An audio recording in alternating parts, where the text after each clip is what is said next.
mosteiro de São Bento, localizado no bairro do mesmo nome, aqui em Fortaleza, nas proximidades de Messejana, uma localidade que já se chamou de Palpina.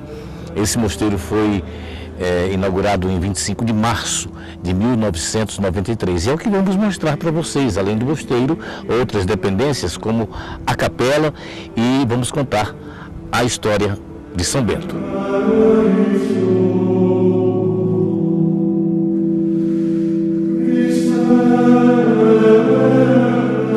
Quem vai nos receber nessa visita é Dom Marcos. Está aqui com a gente, vai contar a história do mosteiro, a história de São Bento. Muito obrigado, Dom Marcos, por ter recebido a gente, tá certo? Vamos contar a história, né? São Bento, quem chega aqui na recepção já se depara com uma foto de São Bento, que nasceu na região da Úmbria, isso. Mais precisamente na cidade de Núrcia. Núrcia. A região de Úmbria é a mesma região que nasceu São Francisco de Assis. São Francisco de Assis nasceu em Assis. Isso. E ele em Núrcia.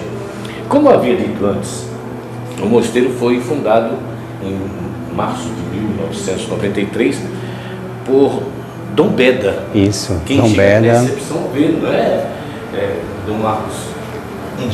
Busto. Dom Beda. Isso. Dom Marcos, quem foi Dom Beda? Dom Beda foi um monge superior, abade do mosteiro de Olinda, Pernambuco. E com o desejo de expansão da vida monástica, ele iniciou a vida monástica em Brasília, depois na Paraíba, e depois veio para as terras cearenses, até aqui, Fortaleza. E o projeto da vida monástica começou no dia 25 de março, que foi o dia da fundação de 1993. O Dom Marcos falou no mosteiro de Olinda, mosteiro de São Bento. Em Olinda, o mesmo mosteiro onde trabalhou intensivamente nessa vida dedicada à fé, o cearense, Dom Helder Câmara. Isso. Mas quem chega aqui na recepção também vai encontrar ao lado uma lojinha. É uma lojinha de artigos, né, que as pessoas podem adquirir, né? Artigos evidentemente colaborando para a manutenção do mosteiro, não é isso? Isso. O que nós temos aqui? Temos santinhos, que mais? Medalhas, imagens, bolsas, terços, crucifixos. Vendemos também pães, biscoitos, tudo para a manutenção do mosteiro. Tá certo, mas além dessa recepção, existe aqui um salão. Isso. Onde são realizadas festas.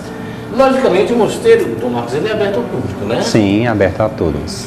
Então, as pessoas podem realizar festas nesse salão que nós estamos mostrando agora, né? Também, que tipo de festa está disponibilizada para o público? Como aqui nós também temos a capela, onde as pessoas realizam batizados, casamentos, bodas, também temos um salão onde as pessoas podem festejar com a família e os amigos, evidentemente alugando, é uma forma de ajudar o mosteiro também.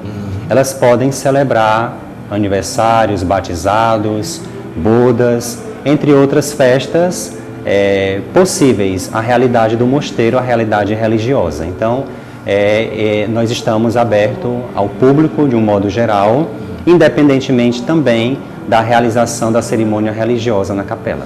Bom, a gente já disse onde foi que nasceu São Bento. Vamos contar um pouco da história de São Bento. São Bento era de uma família nobre de Roma, isso, da Itália. Isso. Mas ele sempre, desde jovem, se dedicava à oração. Como é que São Bento chegou até a vida religiosa? Né? O senhor podia explicar?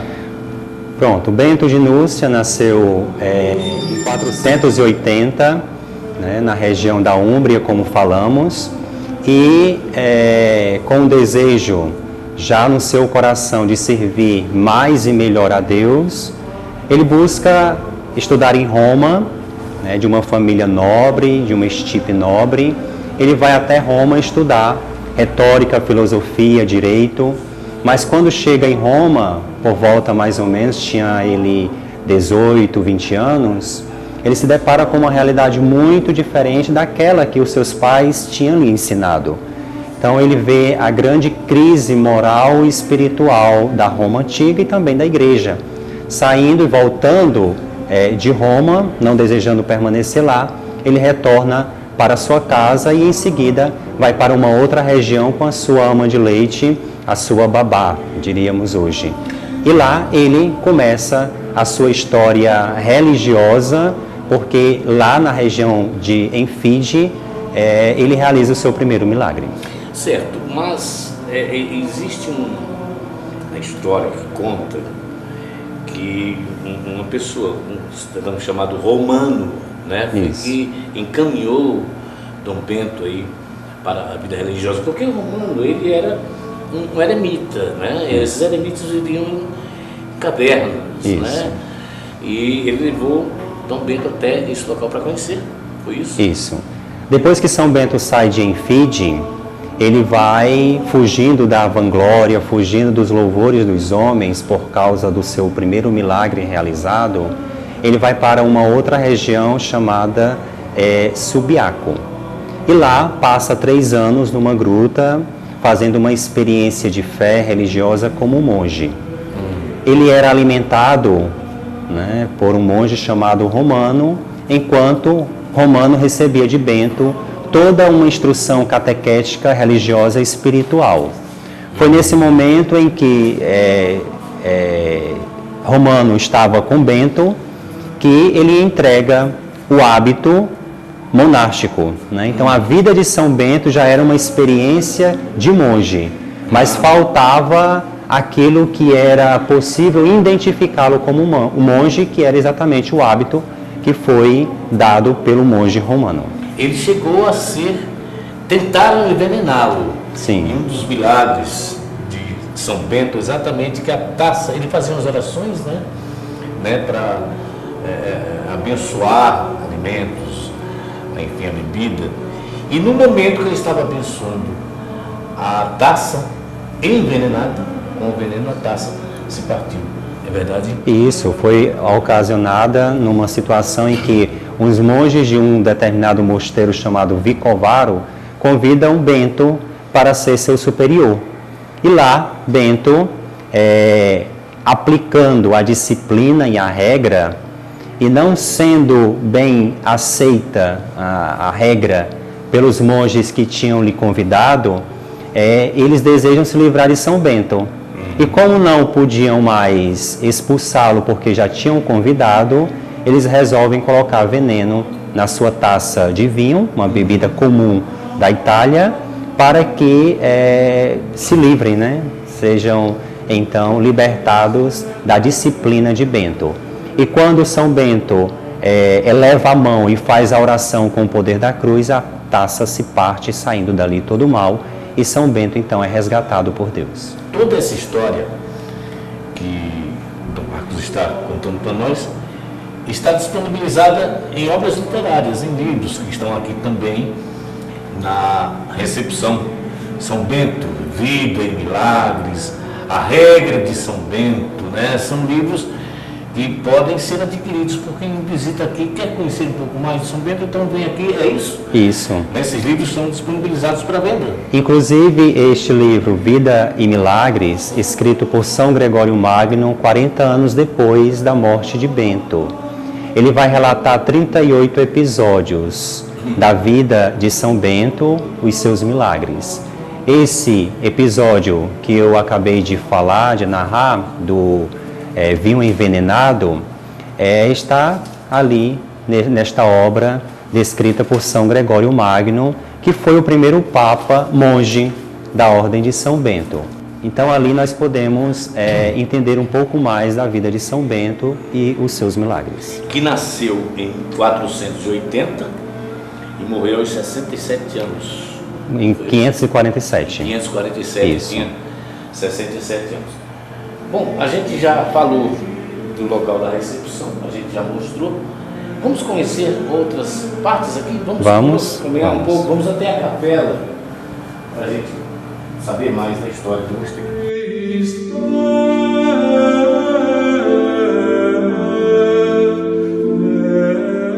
da gente chegar à capela, a gente se depara com esse grande painel que foi construído porque o mosteiro passou por uma reforma, não foi isso? Sim, passamos por uma grande reforma, né, recente, que durou 4 meses.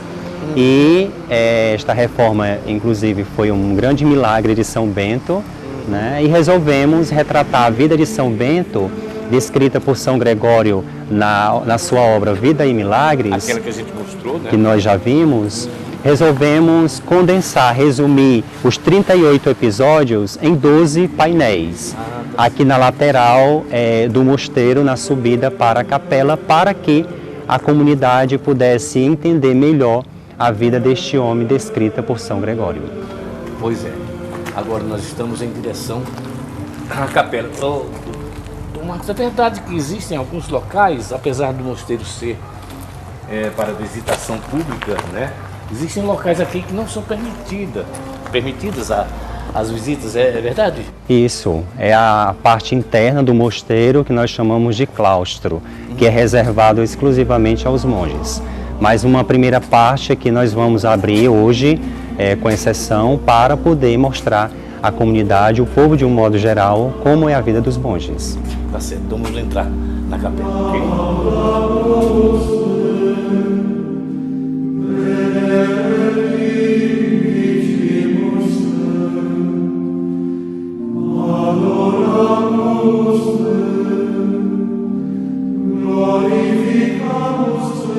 A padroeira dessa capela é Nossa Senhora de Guadalupe, que pode ser vista também aqui, logo na entrada, vocês estão vendo a imagem. Aí nós vimos ali, uma medalha, o que ela representa? Bom, a medalha de São Bento é para nós um grande sacramental, né? Conhecido por muita gente no mundo todo.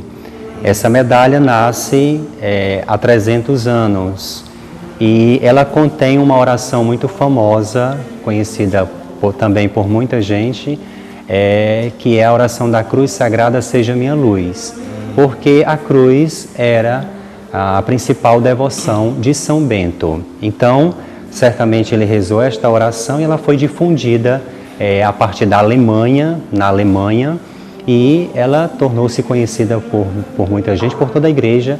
Enfim, ela está condensada na medalha, chamada Medalha de São Bento, em latim.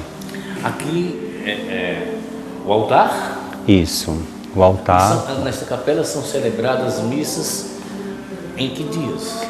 Bom, nós temos missa todos os dias, né? Segunda e sábado, 6h20 da manhã. De terça a sexta, nós temos a Santa Missa 10 para as 6 da manhã. E domingo às 10 da manhã e às 18 horas, essa 10 da manhã, das 10 da manhã, com o canto gregoriano, um famoso canto em latim. Qual a diferença da celebração da missa dos outros dias com o canto gregoriano? Porque nessa missa nós temos exclusivamente os cantos cantados em latim, enquanto nas demais nós temos os cantos em português. Tá certo, a gente inclusive está colocando aí na nossa reportagem, nós chamamos de BG, né? Abrimos inclusive o programa, nosso editor Samuel abriu com um canto gregoriano, um canto muito bonito, né? Conhecido. Eu apenas perguntei exatamente por que nesse dia é só o canto gregoriano e nos outros dias são as missas. Aqui na capela, o que é que a gente tem o túmulo do fundador? Aqui? Sim, temos. Na parte interna do mosteiro, o claustro, nós temos o túmulo do fundador. É isso. Né? Aqui, o senhor disse que tem uns locais que não são abertos à visitação, são onde os monges ficam recolhidos em oração, é isso? Isso. Temos as nossas celas, que são os quartos. Aqui no mosteiro nós temos aqui em cima ou... na parte superior do mosteiro, que é reservado para os monges, né? Então é a clausura mesmo total, né? Então nós temos a parte inferior, que agora vai ser para a nossa reportagem acessível e para o conhecimento de todos, onde fica o túmulo do fundador. É verdade que os monges passam recolhidos nessas celas o tempo todo em oração, é isso? Nós temos os momentos específicos de oração, né? Mas também temos os momentos de trabalho em comum, além das atividades religiosas também em comum. As orações públicas, como vocês podem ver, aqui nós temos o coro, onde nós rezamos a liturgia das horas, que é a oração da igreja, de manhã, meio-dia, à tarde e à noite. São 5 momentos de oração em comum. Também temos as refeições em comum e os trabalhos. Nos momentos de silêncio ou de recolhimento, também dentro da disciplina do mosteiro, os monges se reservam nas celas para leitura e meditação pessoal. Aqui no altar, onde está o painel com Cristo, nós temos mais 2 painéis. Quem são? Pode identificá-los? Bom, aqui à nossa esquerda, Nossa Senhora de Guadalupe, que é a padroeira da nossa capela, padroeira também da América Latina, que foi um pedido do arcebispo na época da petição para o mosteiro em Fortaleza, Dom Luiz Lochaide, que pediu a dedicação a Nossa Senhora de Guadalupe. E aqui ao nosso lado direito, a imagem de São Bento, uma imagem exclusivamente nossa, feita, desenhada, pintada por um artista da terra, Sergei de Castro, que traz o rosto jovial de São Bento com uma barba anciã, para mostrar que ele era um homem de profunda experiência de Deus e também um homem de conhecimento acerca da vida humana. Então vamos conhecer? Sim, vamos sair da capela, já mostramos a capela, agora vamos a essas outras áreas que a gente prometeu mostrar e o nosso anfitrião aqui se comprometeu a nos levar lá nesse ambiente exclusivo, tá certo? Vamos lá então. Bom, estamos entrando com exclusividade aqui no claustro. Por que chama claustro aí? Claustro significa isolamento, retirada, né? É para este local que nós nos retiramos vindo do mundo, para nos dedicarmos mais precisamente a Deus. Aqui é um ambiente, é uma oficina, onde favorece o estudo, a meditação. Temos quadros, né? Temos algumas telas, alguns quadros, aqui São Domingo de Gusmão, também um monge, mais de uma outra ordem religiosa, que retrata a imagem do homem que medita. Por que chamam monges? A palavra monge, do grego mônacos, significa sozinho, né? Ou aquele que se retira do mundo para viver uma experiência única, sozinho, única com Deus. Aqui nós temos outros quadros, né? Aqui nós temos a imagem de Nossa Senhora da Abadia. E lá no fundo da imagem, da tela, nós vemos o mosteiro. Né? Aqui é o bairro, para retratar Nossa Senhora que está presente também aqui na vida monástica. Temos aqui mais outra imagem. Isso, de Nossa Senhora da Conceição, padroeira da Grande Messejana. Aqui a imagem de São Bento. Isso, a imagem de São Bento também com um rosto jovial e com a barba de um ancião, mostrando a sua experiência. Nós falamos agora há pouco em canto gregoriano, inclusive a gente está ouvindo aí, né? O canto gregoriano. O que se imagina, o que eu acredito não seja verdade, é que o canto gregoriano ele é cantado só por homens, mas não é isso, não. O senhor podia contar da história do canto gregoriano? Pronto, o canto gregoriano não é especificamente a língua, o latim, né? Às vezes achamos que cantar gregoriano é cantar em latim, mas não, é o estilo meditativo, é chamado também canto-chão, que é um canto reto. E esses cantos existem desde o início da igreja, né? Desde os primórdios. Quem vai organizar e quem vai dar um novo vigor litúrgico para a igreja a partir desses cantos é São Gregório Magno, biógrafo de São Bento. Por isso leva o nome em homenagem a São Gregório, o canto gregoriano, que é uma organização de cantos litúrgicos bíblicos que são os cantos oficiais da igreja. Não necessariamente é em latim, nós podemos encontrar em português ou qualquer outra língua. Agora, o latim é a língua que se adapta melhor ao canto gregoriano.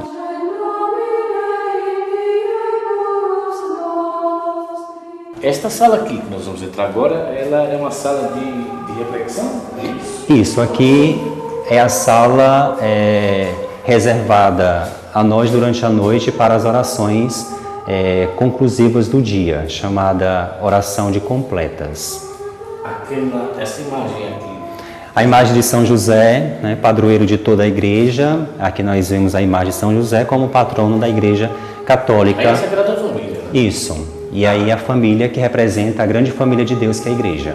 Exatamente. Aqui tem uma história, né? Sim. A respeito desse crucifixo. Este é o primeiro crucifixo que chegou aqui no Mosteiro de São Bento. É o crucifixo da fundação. Então veio com Dom Beda em 25 de março de 93. Então está aqui nesta sala como lembrete de onde tudo começou e como tudo começou.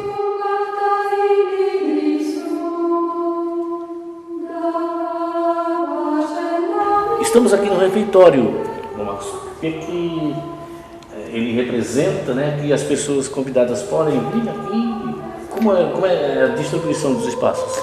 Bom, aqui esse espaço, ele é chamado também o espaço regular do mosteiro, que é restrito somente aos monges, né? Nós temos aqui duas mesas laterais, as mesas dos monges, que são as mesas dos hóspedes ou dos candidatos que chegam para experimentar ou para ter uma experiência monástica. Essas aqui? Isso, essas mesas aqui que são de alguns convidados nossos ou até dos hóspedes ou candidatos que vêm à experiência monástica. Aqui onde ficam os 10 monges? Isso, aqui é a mesa desse lado de cá, né, onde ficam os monges e também os superiores aqui na mesa central. Tá certo. Então é feita uma leitura, né? Durante a refeição, do almoço ou do jantar, nós temos um irmão leitor, que durante a nossa refeição ele vai também alimentando o nosso intelecto, a nossa razão. Depois que saímos da oração, alimentamos o espírito, nós viemos para cá para alimentar o corpo e também o intelecto é alimentado. Aqui, uma imagem da Santa Ceia, não é verdade? Sim, a imagem convidativa da comunhão, né? Só senta à mesa quem está em comunhão uns com os outros na mesma fé. Então, representa exatamente aquilo que nós fazemos aqui.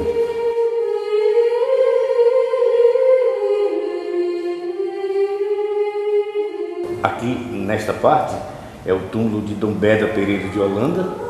Nasceu em 1938, morreu em 2014, abade emérito do Mosteiro de São Bento, Olinda, Recife, como Dom Marcos aqui falou para a gente, prior do Mosteiro de São Bento de Fortaleza, que é onde nós estamos. Aqui está o túmulo de Dom Beda, é isso? Isso, o Dom Beda está sepultado aqui, no centro do nosso mosteiro. Tá certo. Quando a gente vinha ali, eu percebi um livro, que eu até vou pegar nele para a gente explicar. Me chamou a atenção esse livro aqui, o livro Regra de São Bento. Isso. Me parece que esse foi o único livro escrito por São Bento? Isso, foi. Esta é uma obra... Sim. Pronto. É a principal e única obra de São Bento, né? Escrita por ele anos antes de falecer. Porque ele escreve a partir da sua experiência. Ele não escreve uma teoria para os outros. Ele primeiro vive, né, durante mais ou menos 30, 40 anos a vida monástica e já nos finalmente, né, no fim da vida, ele escreve esta regra que contém 73 capítulos e que leva o nome de regra porque regula a vida dos monges, dirige a vida dos monges, né? E aí, norteia, né? Norteia, isso. Interessante que esse livro ele é escrito em latim e ao lado a tradução para o português. As pessoas podem ter acesso a esse livro? É exclusivo dos monges? Não, todos têm acesso. Todos Inclusive têm acesso. Na nossa lojinha nós vendemos. Para a gente ler, né? Isso. Se não sabe latim, não tem problema. Isso. E o livro ele contempla a língua portuguesa também. Tem mais alguma? A gente já mostrou a recepção, acredito que nosso passeio pode ser concluído. Tem um refeitório. Né? Eu só queria que o senhor repetisse, por favor, Dom Marcos, os dias de celebrações. Segunda é um horário, segunda vai de domingo a domingo, né? Isso. Segunda e sábado, a Santa Missa é às 6h20 da manhã. De terça a sexta, 10 para as 6, 5h50, né? Começa com a primeira oração do dia, as laudes, e em seguida a Santa Missa. E domingo, às 10 da manhã, que é a missa com canto gregoriano, e às 18 horas. Tá certo. Então tá feito o convite aberto ao público, né? Isso. Você queria acrescentar mais alguma coisa nesse finalzinho da Pronto. matéria? Só queria mesmo também lembrar que todo dia 11, e aí vale a pena convidar, Todo dia 11 de cada mês nós temos a missa votiva de São Bento, para os fiéis e devotos, porque o dia mesmo de São Bento é o dia 11 de julho. Nós temos aqui no mosteiro uma grande festa, muito bonita, com a participação da comunidade, da população de um modo geral, de Fortaleza. É um dos grandes eventos do mosteiro, a festa de São Bento, dia 11 de julho. Mas a cada mês nós celebramos, fazendo memória a este santo, que teve tanta relevância para a igreja e para o mundo, porque a sua regra e o seu estilo de vida orienta não só a Igreja Católica, mas também outras grandes religiões e até empresas americanas. Então a regra de São Bento, muito difundida, tem o seu papel educador na sociedade. E por isso nós celebramos a cada dia 11 a missa votiva, para nos recordarmos quem foi este homem e como Deus quer que nós sejamos a imagem dele também. Aqui no nosso espaço, como vocês podem ver, nós temos o túmulo de Dom Beda, que inclusive é um dos preceitos deixados por São Bento na sua regra. A sua regra, que contém 73 capítulos, ele nos coloca uma coisa interessante, que o monge tenha sempre diante dos olhos a morte a surpreendê-lo.